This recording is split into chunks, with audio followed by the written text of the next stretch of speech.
civilizado el interés superior del menor, pues lo ubicamos en un caso muy sonado de la cultura mexicana. Imagínense unas zapatas noruegas y milanesas y que van a Cancún y toman el sol sin un gran contenido de ropa.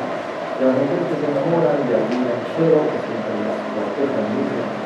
Y entonces, pues, las noruegas se volvieron a vivir a Oslo, y bueno, pues viven ellos, el ranchero. Entonces, al otro Cancún, estar en el campo de baño todo el día, y de repente, pues, tener un invierno de esos que dura 8 meses al año, pues, el cual se aguantó los y que no tuvo nada. Pero el Inter tuvo un hijo con esta mujer noruega. En Noruega, en los países escandinavos, el ejercicio de la patria potestad de una pareja no casada lo tiene la mujer, no lo tiene el padre, lo tiene el padre. Y el padre, conforme a nuestras leyes, la madre quiere contar la guardia y custodia la madre potestad. Entonces, en una de esas ocasiones en que la señora va a trabajar, porque era lo que mantenía y lograr mantener al señor que no hacía nada más que para ir a buscar la vida de esta novela y subir a las pastas. Él decide tomar el coche, usar Noruega y Dinamarca a Alemania, y de Alemania usar Alemania, Francia y llegar a España y tomar la vida mexicana que había ocurrido el pasaporte mexicano, y el señor se llega a ver, el señor se ubica en una nación a popular de eso, con su hijo abuelo, que todos los niños no tocan porque es muy rubio, muy blanco, y pues en esa zona no hay muchos rubios blancos, rubios, en términos generales todos quieren ver si es un muñeco o es un niño normal, y el niño de 4 años para que aquí. Entonces la madre viene a buscar a su hijo, y entonces el niño ya pasó más de 6 meses, y las convenciones internacionales dicen que cuando ha pasado un menor 6 meses no hay que trasplantarlo a otro lugar. Pero imagínense ese pobre niño acostumbrado a tener una alimentación a base de pescado muy balanceada, con ciertas condiciones. En términos generales, ¿qué se trasplantado a México? ¿Qué hacemos con ese niño? Se lo dejamos al padre, cuya abuela está enamorada del niño y es el juguete de todos los primos allá en Iztapalapa, o lo regresamos a Noruega, que es a tener por el hecho de ser Noruega, que es pago de la renta por parte del Estado, que muchos mexicanos no alcanzamos a ganar en términos salarios. Aquí tendríamos que escuchar a los padres, lógicamente, la madre quiere llevárselo, el padre quiere quedárselo, la abuela reclama que es un hijo nieto, y entonces vemos esa madre gallina que quiere quedarse con el niño. En ocasiones tenemos que decidir dónde va a estar mejor el niño, bajo qué condiciones va a estar mejor el niño. Fíjense en el caso de un matrimonio de musulmanes con mexicanas, o mexicanos con musulmanes. Si es un musulmán el que viene a México por razones de negocio y encuentra con su secretaria, pues se lo está ligando, lo está llevando a pasear y además lo acoge en las noches frías de la ciudad de México, pues algo va a pasar y van a atropellar a un niño. Y ese niño bajo qué, a ver si nos debe de crecer, ese niño debe de ir a la iglesia católica o cristiana, en su caso, es el ejemplo que nosotros conocemos, o debe de ir a los servicios religiosos del mundo musulmán. ¿Qué hacemos con ese niño? ¿En qué fe lo educamos o le permitimos educar? Si 3 días está con la madre y 3 días está con el padre, pues el niño va a crecer en una confusión de valores. Mientras que la madre le va a poder dar sus caminitos de cerdo, le va a ser muy contento, el niño en términos generales le va a poder ver las cosas, el padre lo va a obligar a bajar mayonesa al día y a no comer carne de cerdo ni productos, cierto tipo de productos puros en términos generales. ¿Qué hacemos con ellos? Que uno va a tener que aprender la Biblia en términos generales para recitarla y acudir, o va a ir el otro a su templo en términos generales. ¿Qué hacemos con ellos?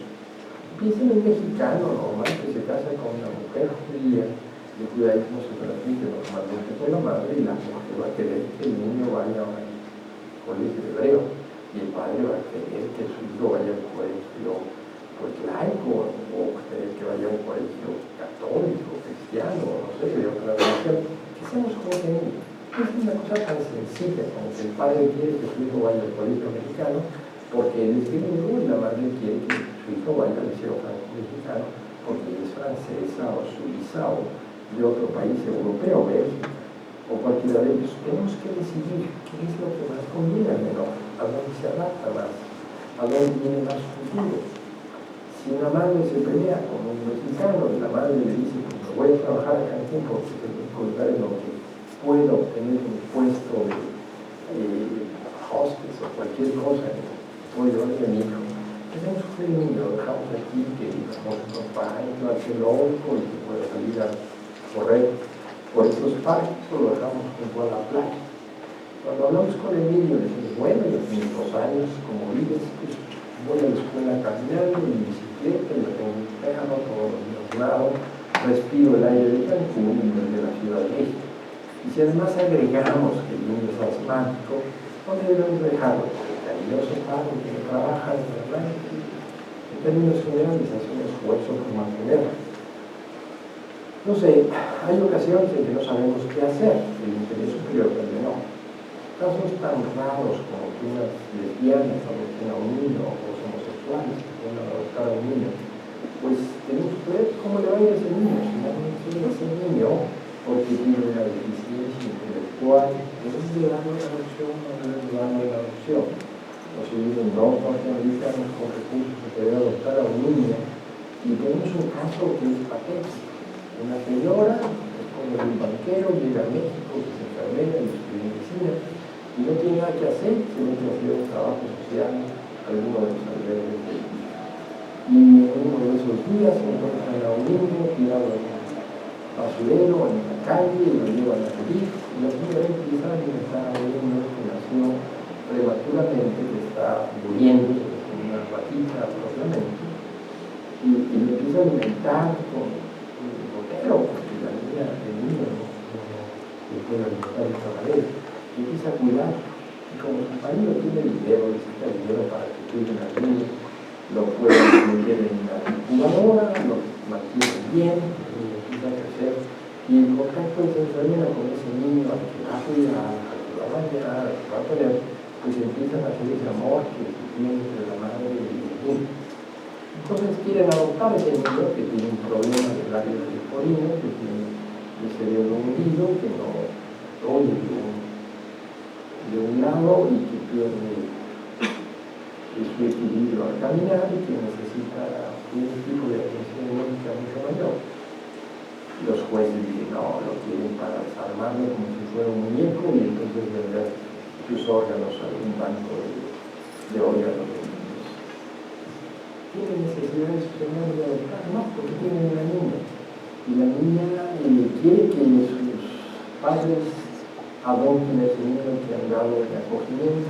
Perfecto. Y cuando preguntamos los recursos económicos del señor, que tiene un departamento en la Torre del Trump, en Nueva York, que no le dice nada a pobres, y tiene un particular, tiene una serie de viviendas en Miami, y quiere adoptar simplemente por ese niño a ese menor.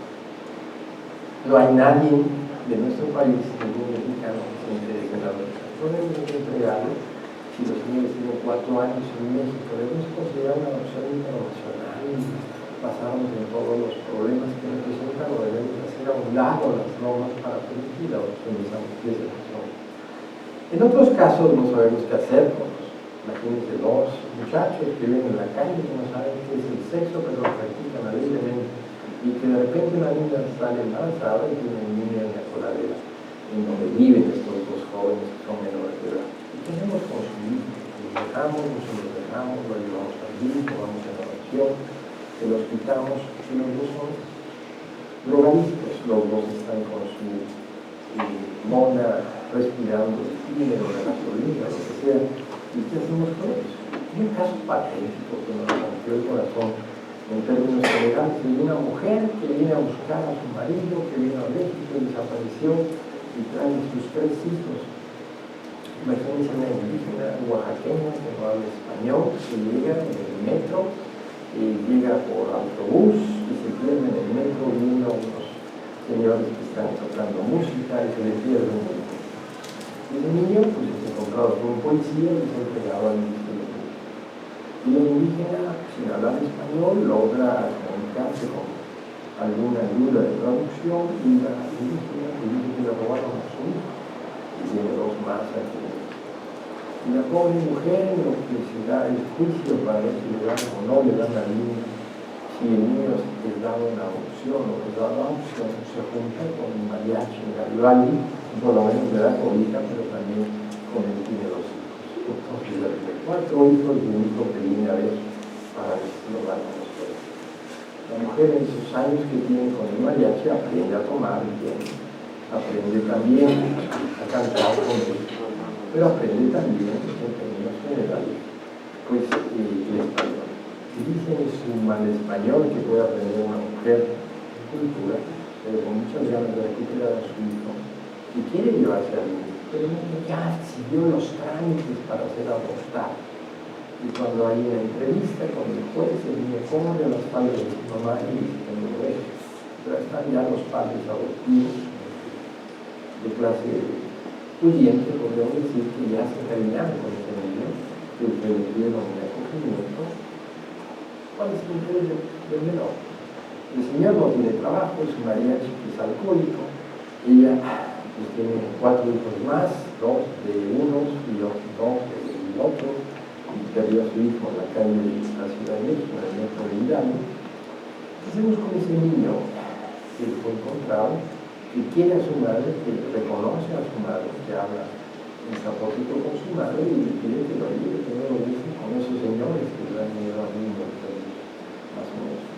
Hay muchos casos. La verdad es que es impresionante. Cada caso de divorcio tenemos que escoger quién es el padre adecuado, quién es la madre, si la abuela debe prevalecer, si la abuela no debe prevalecer, si hay una alienación por parte de alguno de los padres, no se sabe. Esta es la palabra también sufrida del Código Civil, en términos generales, no por parte de las autoridades del gobierno nacional, que publicaron sin más el gobierno. Pero, ¿qué hacemos?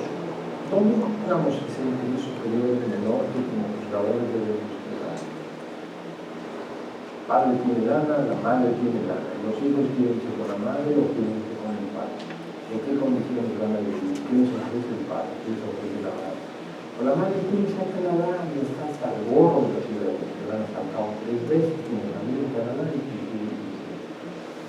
y el padre dice, no, yo me quedo acá. O el padre no tiene visa. ¿Qué hacemos en esos casos? Este pobre hombre que acaban de contar en los Estados Unidos, que lo hizo, lo amarraban, y que lo golpeaban, y que tenía el DIF, y el DIF a su pequeño, y le dijeron, no, no puede ser porque es un mal padre, porque lo dejaste en malas manos y lo golpeaban, etc. Cada caso es patético, pero tenemos que analizar los hechos. Por eso el mensaje que quiero darles y insistirles en que el interés superior del menor debe analizarse en concreto con el menor. El niño no quiere estudiar. ¿Qué hacemos con él? Lo colgamos de los pies y lo obligamos a estudiar. No le interesa estudiar. No quiere vivir con sus padres. No quiere aprender de las cosas. O el niño quiere estar jugando con el tiempo. Le prohibimos, lo obligamos, los forzamos. Cuando un menor puede hablar y dice, bueno, yo no quiero a mi mamá me dijo que me quiere ser mi papá, pero no, vamos a decirle a la mamá que su hijo está diciendo que ella le dijo, tal o cual cosa, no es necesario que se vaya. Por eso la confidencialidad para que pueda respetar a esas familias y yo voy a decidir si el menor está siendo manipulado, si el menor está siendo amenazado, si el menor está siendo golpeado por el padre. A mí me educaron a reglazos, lo puedo decir, jesuitas, imagínense, muros con las reglas de madera y con las manos de frente que nos van a ayudar. En términos generales era el tipo de educación, me imagino 9 hijos, mi madre, 7 sobrinos que tenía que educar, llegaba un momento que nos aumentaba casi el rato, hasta el gorro de nuestras necesidades. Y niños adolescentes, sí nos sacan. En términos generales, pues había veces que había que dar muestras de quién tenía el poder y el mal. Yo fui producto de una educación muy especial. Mi abuela, igual que la abuela de Andrés, era de origen italiano y bueno, gritaban fuerte y insultaban a veces, no entendía nada de italiano, pero eran bastante duras. Si no quieres, vas a ver. Si no te gusta el arroz, pues toda la semana vas a comer arroz, vas a desayunar, vas a comer y vas a tener arroz. Era otro tipo de educación. Pero ahora, como no podemos ni alzarle la voz al menor, porque incluso de violencia contra los menores, luego en la escuela, pues vemos que la educación ha cambiado, los parámetros han llegado a ser totalmente diferentes. ¿Qué tenemos que hacer? Pues tenemos que reflexionar en el entorno y sobre todo tratar de mejorar. Un hijo que no quiere estudiar, que no quiere la escuela, pues la vida le va a cobrar esa negativa de formarse, de educarse, de disciplinar. La mamá lo deja, que vea la televisión hasta acá, el papá llega y le paga la televisión. Mira, dice violencia de mi padre que no me deja hacer tal o tal cosa. La mamá le dice, no vayas a la escuela, maestros son los idiotas, no estás dejando, no te van. El papá le dice, no, tienes que ir, tienes que traer buenas calificaciones, y no vas a Disneylandia. Cuando se dan dos conflictos de intereses, porque el ambiente en el que fue formado una u otra persona, pues eso afecta mucho la manipulación que va a hacer el menor de los padres, y lo va a sacar ventaja, sobre todo cuando no están perfectamente unidos y no discuten lo que quiere para el menor. Mi padre me mandó a los 14 años a estudiar a Estados Unidos. Él creía que debía aprender universidad. De momento mi madre decía, no, pobrecito, va a tener que ir a la escuela, no va a entender a nadie. Y con el tiempo agradezco que me hubieran dicho ese favor. Después me mandaron a Alemania, después a Noruega, después a Suecia. Pero, ¿qué era lo que había en ese entonces? Te dejas, hijo, vas y aprendes y a ver qué haces para sacar buenas calificaciones. Era otra formación, era otros principios. Ahorita no importa, yo prefiero la calificación, inventamos que estamos pensando y por eso no queremos cosas. ¿Qué es? ¿Y en dónde encontramos ese problema? Pues tenemos que analizarlo casuísticamente, caso por caso, para evitar hacer un daño. No a todos los hijos los pueden tratar iguales, cada quien es diferente, cada quien tiene una intención, cada quien tiene gustos distintos. Entonces nosotros debemos siempre, pues favorecer a los demás, aunque a veces no se tiene. Muchas gracias.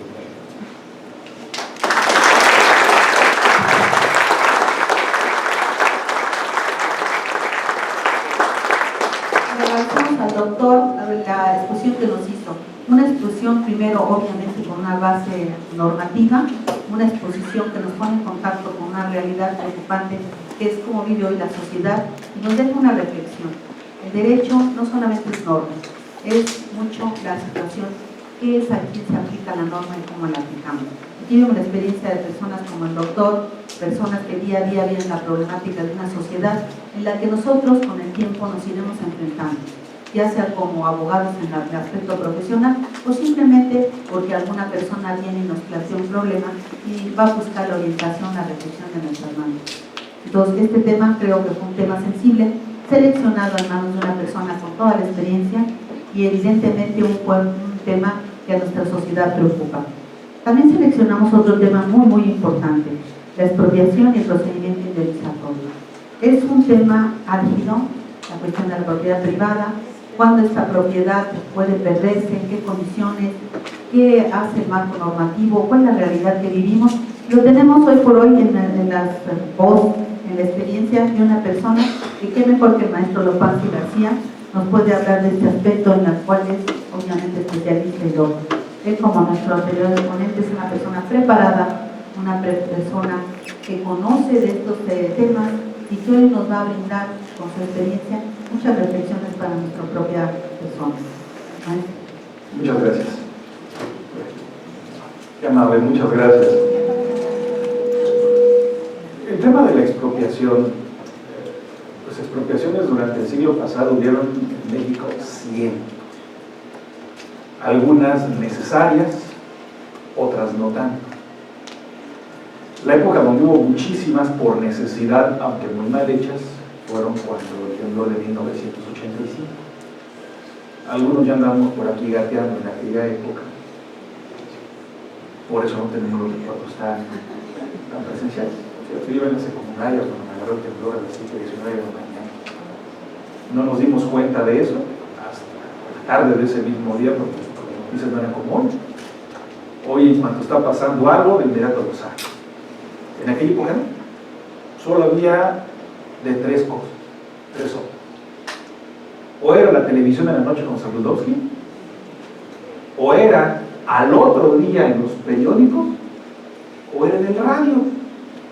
Y para nuestra desgracia, pues ni Sabludowski, porque se cayó Televisa y entonces empezó a transmitir vía teléfono. Y las estaciones de radio daban pues muy pocas noticias, y en realidad nos entramos hasta el otro día, que para la desgracia hubo otra réplica. Eso generó que se diera un movimiento de expropiaciones masivas, que se muy mal hechas, porque pues no había tema de expedientes técnicos, simplemente pues se vio la necesidad instantánea, se extrajo de la propiedad privada de los particulares el inmueble, y en muchas ocasiones pues, ni siquiera se cumplió con el requisito del 27 constitucional de pagar. Entonces, bueno, uno se preguntaría, ¿y qué es expropiar? Bueno, la propia palabra lo dice. Es una palabra latina, de origen latino, que se forma de dos partes. Ex, de sacar, y propio, de pertenencia. Pues, quitarte lo que te pertenece. Si nos vamos a una definición del diccionario de la Real Academia de la Lengua Española, dice que expropiar, textual, es privar a una persona de la titularidad de un bien o de un derecho, dándole a cambio una indemnización, y se efectúa por motivos de utilidad pública o interés social previstos en las leyes. Y entonces, viendo lo del temblor del 85, pues uno tendría que ver que esos elementos hubieran cumplido. Primero, pues se les privó de la titularidad de un bien o un derecho, pues sí, de las propiedades, de los inmuebles, con la finalidad incluso en algunos casos de derruirlos para que no siguieran siendo un peligro, y en otro caso para derruir y volver a construir, aunque en algunos pues ya no se construyó, y hoy día hay parques públicos. No sé si conozcan la zona que está enfrente del centro médico, por la zona del Hospital General. Hay un centro comercial por la zona del Hospital General, y hasta llegar al metro del centro médico hay un gran parque. Bueno, eso eran edificios. Toda esa zona de habitación, toda. No quiere decir que todos se cayeron. Lo que quiere decir es que todos estaban dañados. Por lo cual, dice la definición, la utilidad pública implicó que pues se expropiaran, que el Estado tomara la propiedad de esos bienes, se los quitara a sus propietarios originales, y entonces se hiciera algo en beneficio colectivo. ¿Pudo haberse construido otros edificios? Sí, seguramente, pero se decidió que hubiera un parque público, lo cual también es causa de utilidad pública. Sin embargo, hay otro componente que dice que pues tiene que, es a cambio de una indemnización.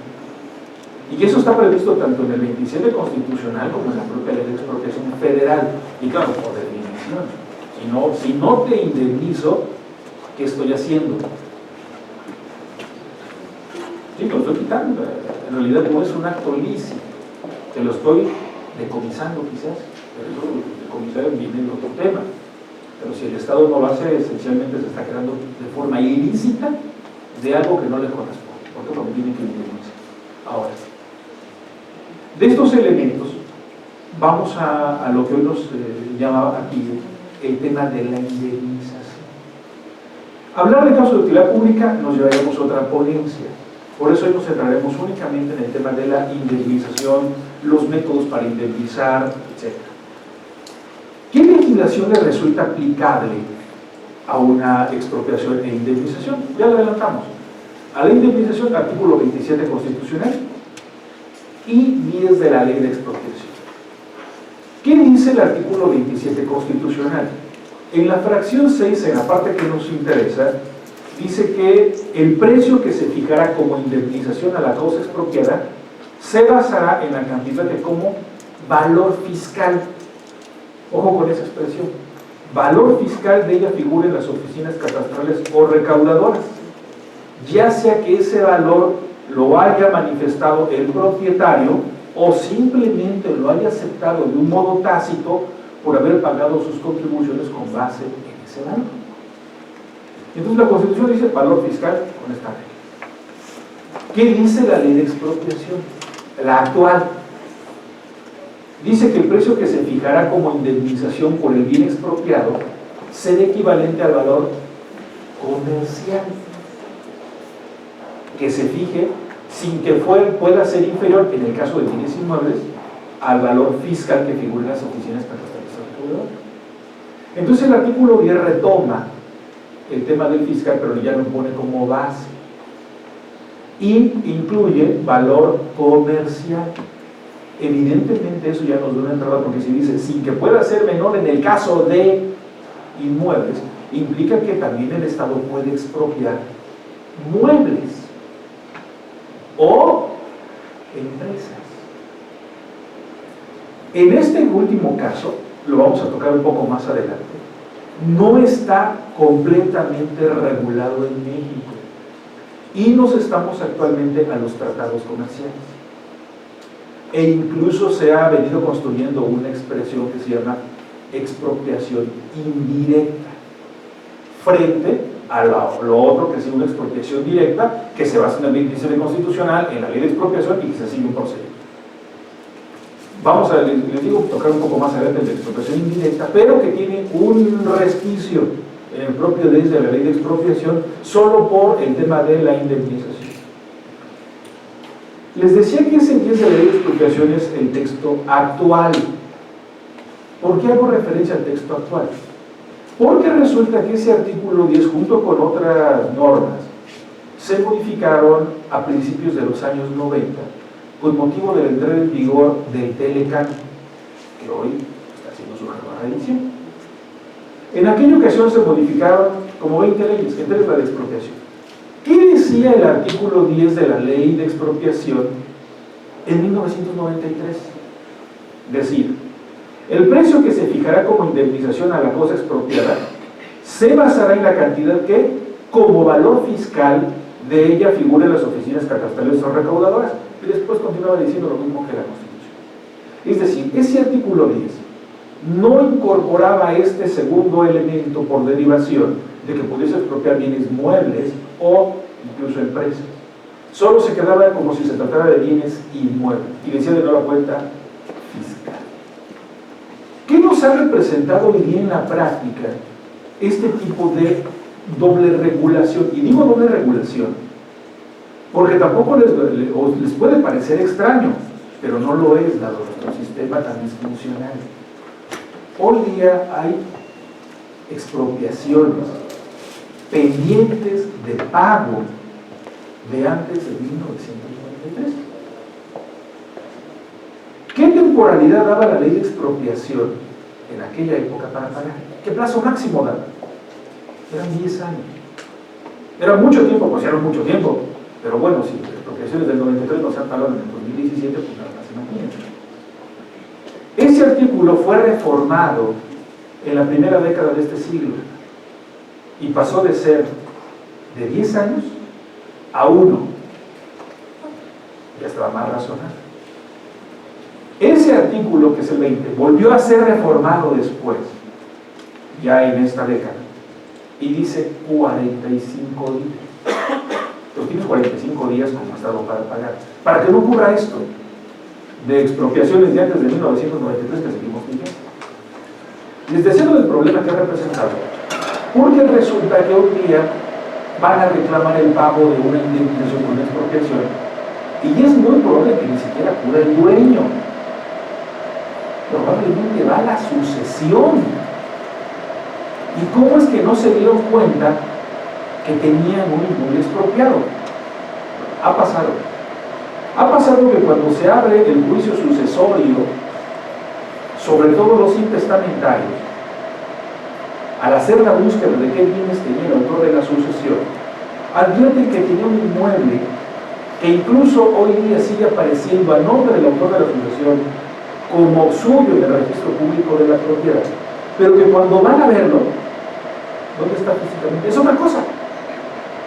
O es una escuela, o es un hospital, o es una calle, o es un parque, o es algo.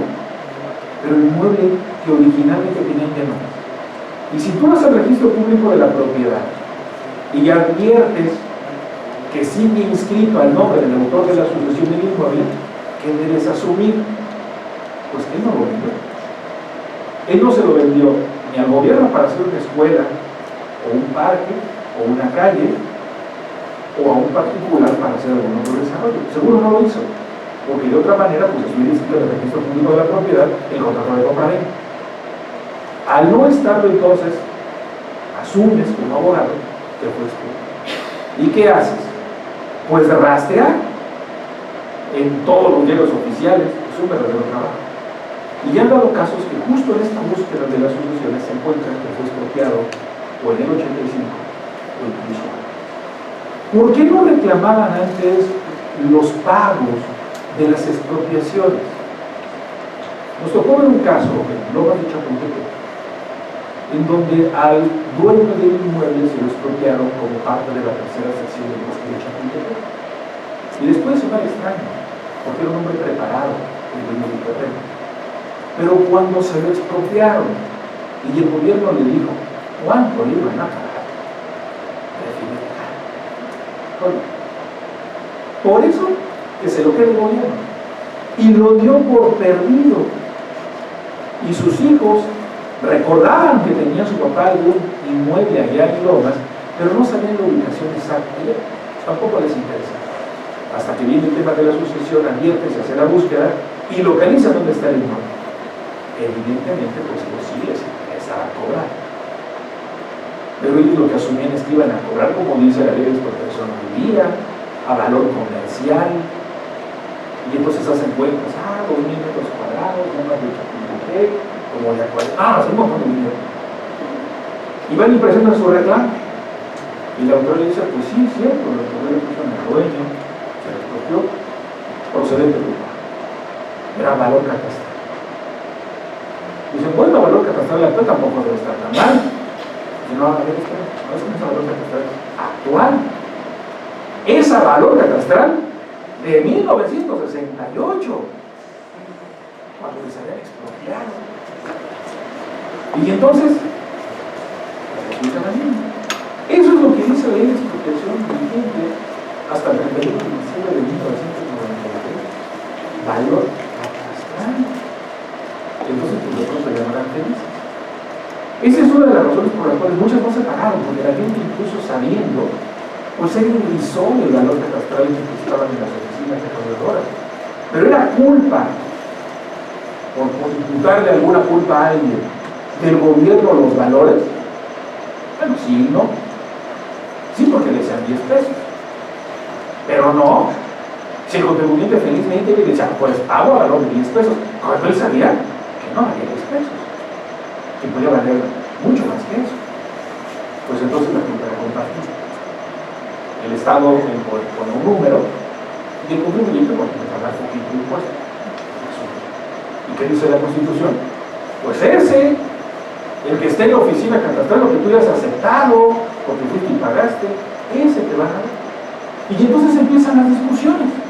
Y es donde empiezan los bonitos juicios de cuál es el valor que de verdad se debe de cubrir.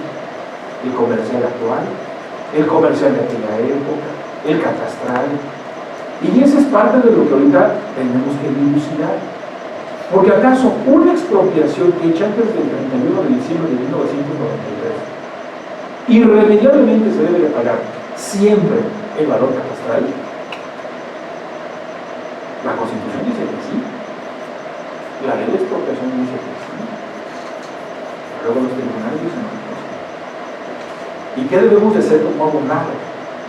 Nosotros podemos interpretar lo que dice la Constitución, podemos interpretar lo que dice la ley, pero los intérpretes últimos de lo que dicen las normas no somos los abogados, son los tribunales. Y que esa es la importancia de estar al día con las resoluciones de los tribunales. Casos como este ya se han discutido, sí, ya han habido discusión. De entrada podemos ver, a donde vamos ahorita, que hay dos sistemas para el pago de una indemnización. Hasta antes del 31 de diciembre de 1993, valor catastral, así, no hay más. Del 1 de enero de 1994 hacia acá es comercial, porque ya es cuando entró en vigor la reforma al artículo 10 de la ley de expropiación con motivo del Telecán. Tenemos entonces de entrada dos sistemas para pagar las expropiaciones. Decíamos, si acaso alguna expropiación de antes del 31 de diciembre del 93 debe de ser cubierta a valor comercial, como se hubiera hecho después. Eso se ha discutido y hay quien ha dicho que se debe de aplicar de manera retroactiva en beneficio del particular normas expedidas con posterioridad. ¿Con base en qué? En el 14 constitucional. Porque lo que prohíbe el 14 constitucional es la aplicación retroactiva de normas en perjuicio, no en beneficio. Entonces asumes que si es en beneficio del particular, existe la posibilidad de que te apliquen de manera retroactiva la norma. Y entonces alegremente le dices a la autoridad, retroactivo, hágame comercial. Entonces, todo el mundo ya sabemos de retroactividad. Y de pronto la autoridad dice, no puedo, quiero, pero no puedo. ¿Por qué?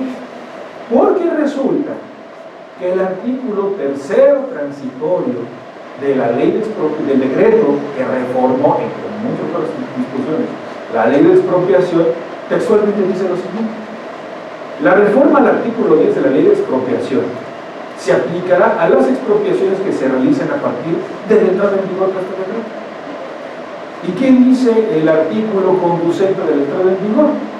El primero transitorio dice: el presente decreto entrará en vigor el 1 de enero de 1990. Fin de la discusión. La propia norma que pudo haber habilitado la aplicación retroactiva de ella, pues dice no. Ese artículo 10 solo lo aplicas a aquellas que